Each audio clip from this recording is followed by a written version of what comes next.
का वहिनी इकडे कुठं? वहिनी नको बोलू आता. का? काय झालं? लग्न ठरलंय माझं. काय? अरे मग रावल्याचं काय? त्याला काही माहित नाही अजून. तू भेटला की सांग त्याला. सांगतो. लय वाईट झालं रो हे. माझा तर प्रेमावरचा विश्वासच उडालाय. येते मी.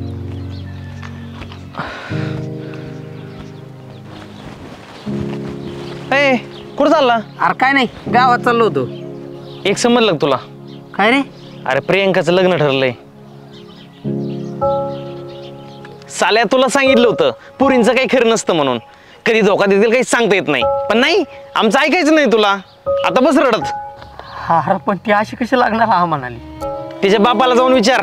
1000 वेळा सांगितलं तुला प्रेम बिम काही नसते म्हणून. बघ आता तुझं तू. राग्या, मी तिच्या घरी जातो. काय बी होते, मला तिला भेटायचंच. अय अरे मारून टाकतेन. तुला माहिती ना तिचा बाप कोण आहे ते? मारून टाकू दे, काय व्हायचंय ते होऊ दे, पण आज मला तिला भेटायचंच आहे. अरे ऐक ना. अरे ऐकून तर घे माझं. अरे काय ऐकू आता, मरणाच्या दारात उभा राहिलोय मी. मला तिला भेटायचंय. अरे रावली.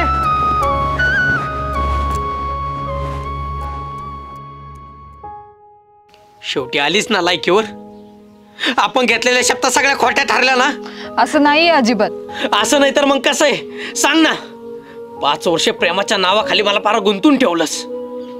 प्रत्येक देवाकडे मला मागायचीस ना तू. हे सगळं खोटं ठरलं ना. ठरलंच ना खोटं. नाही रे सोन्या, हे सगळं खरं होतं. मी प्रत्येक मंदिरात देवाकडे फक्त तुला मागितलं. पण काय करू, देवाच्या मनात नसेल आपलं लग्न. आणि बाप नाही ऐकणार. हे घरी सांगितलं ना, तुलाही मारून टाकतील आणि मलाही. किती क्षणात आपल्याला आपल्या प्रेमापासून लांब जावं लागतं ना. आपलं कितीही प्रेम असलं तरी ते मनात दाबून ठेवून फक्त मरायचं. पण समाजासमोर आणायचं नाही, फक्त मरायचंच.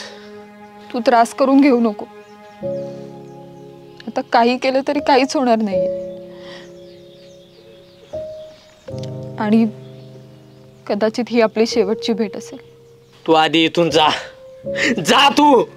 असं बोलल्यावर मला त्रास होतोय. माझं ऐकशील? बोल. तू चांगलं पोरग आहे. तुला चांगली मुलगी भेटेल. लग्न कर आणि खुश राहा. माझ्यासाठी बर्बाद नको होऊस.